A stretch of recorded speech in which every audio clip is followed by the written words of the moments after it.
Monsieur le conseiller, bonsoir. Bonsoir. Merci de nous recevoir alors que Moneval, qui regroupe le comité d'experts du Conseil de l'Europe sur l'évaluation des mesures de blanchiment des capitaux et de financement du terrorisme, vient de rendre un rapport de suivi sur la principauté. Un rapport globalement très positif, vous allez nous l'expliquer, mais avant cela peut-être une contextualisation. En janvier 2023, Moneval a émis des recommandations, c'est cela? Oui, donc un rapport de Moneval publié en janvier 2023 portait sur l'attitude générale des institutions et les moyens mis par la principauté en service pour lutter contre le blanchiment, la lutte contre le financement du terrorisme et la prolifération. Et le rapport était assez critique. À la suite de ce rapport, nous avons été mis en suivi renforcé par deux organismes, d'une part Moneval et d'autre part le GAFI. Alors, peut-être faut-il éclairer un peu... Oui, le distinguo entre Moneval et GAFI. Oui, parce qu'on parle des deux et souvent on fait l'amalgame. Alors, le GAFI, d'abord, c'est une organisation internationale de lutte contre le blanchiment d'argent et le financement du terrorisme. Moneval, comme vous l'avez rappelé, est une institution européenne qui travaille de façon très étroite avec le GAFI, mais qui dépend du Conseil de l'Europe. Et s'agissant du rapport qu'on vient de recevoir, les domaines étaient un peu différents. Le rapport de Moneval porte plutôt sur ce qu'en jargon on appelle la conformité technique. C'est-à-dire que les questions que pose Moneval, c'est « vous êtes-vous donné les moyens, en termes juridictionnels, en termes institutionnels et en termes humains, de remplir vos obligations? Est-ce que vous avez les lois et les règlements qu'il faut? Est-ce que vous avez les institutions et les organismes nécessaires? Et ces institutions, les avez-vous dotées de moyens matériels et de moyens humains qui permettent de le faire? GAFI regarde à la fois la conformité technique, mais aussi ce qu'ils appellent l'effectivité. C'est-à-dire que la question... C'est la nuance. La question supplémentaire que pose le GAFI, c'est mais ces mécanismes, est-ce qu'ils marchent? Est-ce que ça vous donne des poursuites? Est-ce que ça vous donne des condamnations? Est-ce que ça vous donne des confiscations, etc. Donc le rapport Moneval, comme vous le rappeliez, porte sur les questions de conformité technique et il est très positif. Alors il est très positif parce que depuis janvier 2023, c'est une véritable petite armée qui s'est mise en marche en principauté pour relever le défi. Sous l'impulsion du prince souverain qui a considéré que c'était une priorité nationale et qui a introduit l'idée d'un, je le cite, mode commando. Dans le rapport Moneval de 2023, sur les aspects purement techniques, Moneval, de façon systématique, regarde 40 points, 40 aspects que dans le jargon, c'est les recommandations. Sur chacune des recommandations, il y a 4 notes possibles. Et il faut avoir une des 2 notes supérieures, largement conforme ou conforme. Et en revanche, il faut éviter les notes inférieures, c'est-à-dire non conformes ou partiellement conformes. Et dans le rapport de 2023, nous avions pas moins de 16 aspects pour lesquels nous avions une note insuffisante, c'est-à-dire de partiellement conforme. Mais les efforts ont payé. Aujourd'hui, ce rapport de suivi le démontre. C'est positif. Il y a eu un effort, et je voudrais souligner le fait que c'est un effort commun. Évidemment de tous les services étatiques, du gouvernement, des services juridiques, de la police, etc., mais aussi du législatif, et le Conseil national a fait un travail énorme, et la collaboration a été parfaite. Oui, parce qu'il y a eu le vote de lois. Il y a eu 4 lois qui ont été votées, qui ont demandé des changements dans des textes existants, il y a eu des décrets d'application, des ordonnances, etc., un travail législatif énorme. Nous avons créé de nouvelles institutions, et la société civile a suivi, c'est-à-dire que les professionnels ont joué un rôle important. Écoutez, j'ai eu l'honneur de présider la délégation de Monaco lorsque nous étions allés au GAFI. J'ai rarement eu autant de sentiments d'une équipe, d'un groupe soudé dans lequel tout le monde allait dans le même sens. Et, comme vous le dites, ce travail coordonné, ce travail commun a payé, puisque aujourd'hui, dans ce rapport, sur les 16 points qui restaient en suspens, 15 d'entre eux ont été améliorés, c'est-à-dire que pour 15 d'entre eux, nous sommes maintenant soit conformes, soit largement conformes, qui sont les notes supérieures. Nous avions pris cet été l'initiative, qui était osée, de demander une requalification de 15 des 16 notes.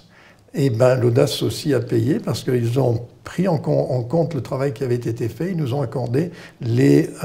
Donc au total, maintenant, nous avons sur 40 recommandations, 39 sur lesquelles nous sommes largement conformes ou conformes. Et la dernière, c'est quelque chose de très technique, ça concerne les actifs virtuels Par exemple, les crypto-monnaies, qui est un sujet compliqué. Il n'y a pas d'activité de crypto-monnaie actuellement à Monaco. Nous allons évoluer là-dessus, mais nous sommes en liaison constante avec l'Union européenne pour essayer de suivre l'ensemble des pays dans la définition d'une législation appropriée. Et l'objectif, toujours en toile de fond, c'est de sortir de la liste grise du GAFI? Alors oui, la route n'est pas terminée, parce que d'abord, même pour Moneval, nous allons finir le 5e cycle d'évaluation Moneval, mais il y aura un 6e cycle qui aura lieu en 2030, ça a l'air loin, mais ce que l'expérience nous montre, c'est qu'il vaut mieux s'y préparer bien avant. Et puis à côté de ça, il y a le GAFI, et comme je l'ai dit tout à l'heure, le GAFI rajoute des considérations supplémentaires en termes d'effectivité. Donc nous avons encore à faire la preuve que ces mécanismes que nous avons mis en place, ces institutions que nous avons créées, elles donnent des résultats, et donc il faut que nous arrivions à des jugements, à des condamnations, à des... Donc nous avons fait un pas important, mais vraiment la route devant nous reste longue. Si tout va bien, nous avons 3 échéances, mai 2025, septembre 2025 et janvier 2026. Si tout se passe bien sur ces 3 échéances, nous pourrions espérer une sortie de la liste grise du GAFI à la prochaine séance plénière du GAFI qui aura lieu en juin 2026. Et qu'en est-il de la liste de l'UE? Alors, pour la liste de l'UE, normalement, le passage sur la liste grise de l'Union européenne est habituel, je dirais presque automatique, dans le cas de pays en liste grise du GAFI, avec la seule exception des pays qui sont membres de l'Union européenne ou qui sont candidats à l'entrée dans l'Union européenne. Cela étant, nous sommes en contact constant avec l'Union européenne pour poursuivre ce dossier. Et vous l'avez dit, il ne faut donc pas baisser la garde, donc les efforts vont continuer et porter notamment sur la recommandation manquante pour l'heure? Oui, sur la recommandation manquante, ça j'ai bon espoir. Nous suivons le mécanisme général de l'Union européenne. En fait, nous faisons partie du groupe de travail de l'Union européenne sur les crypto-actifs, sur les actifs virtuels. Et donc cette recommandation, ça va se faire. Nous avons à progresser dans le cadre du GAFI et des recommandations d'effectivité. Et inévitablement se trouvent en arrière-plan les questions fiscales. Et puis il y a toujours aussi parfois dans les esprits le fait d'associer Monaco à un paradis fiscal. Et ça, c'est vraiment aussi un peu le nœud du problème et ce contre lequel vous souhaitez lutter et clarifier les choses. Absolument. Ça fait partie des fantasmes dont je n'arrive toujours pas à comprendre pourquoi cette fixation. Un paradis fiscal, c'est quoi de nos jours? Les paradis fiscaux, c'est avant tout, vraiment beaucoup plus que tout le reste, des pays qui donnent un traitement privilégié aux entreprises qui viennent s'installer chez eux, ou en tout cas qui domicilient chez eux leurs bénéfices. Autrement dit, il y a un certain nombre de multinationales qui utilisent des systèmes de prix internes, de valorisation de brevets, de valorisation de licences, etc., pour rapatrier leurs bénéfices dans le ou les pays pour lesquels la fiscalité des bénéfices des entreprises est la plus basse. On parle de dizaines, voire de centaines de milliards d'euros, et d'ailleurs c'est l'un des sujets les plus, sur lesquels l'OCDE travaille de façon tout à fait active. Ce n'est absolument pas le cas de Monaco. Monaco a le même impôt sur les bénéfices des sociétés que la France. Bon, à l'exception des sociétés qui font les 3/4 de leur chiffre d'affaires ou plus à Monaco, c'est-à-dire que les vendeurs de cartes postales du Rocher ne payent pas l'impôt sur les bénéfices. Mais sinon, pour les sociétés, nous ne sommes absolument pas un paradis fiscal. Et même sur l'impôt sur les personnes physiques, qui est beaucoup moins important que l'impôt sur les sociétés. Mais sur l'impôt sur les personnes physiques, un paradis fiscal, c'est un pays qui essaye d'attirer des résidents étrangers en leur accordant des facilités qu'ils n'offrent ou des avantages qu'ils n'offrent pas à leurs nationaux. Or, ce n'est pas du tout le cas à Monaco. À Monaco, tout le monde est logé à la même enseigne, les monégasques comme les étrangers, à l'exception des Français qui sont traités plus mal que tout le monde. Mais sinon, nous avons simplement tout.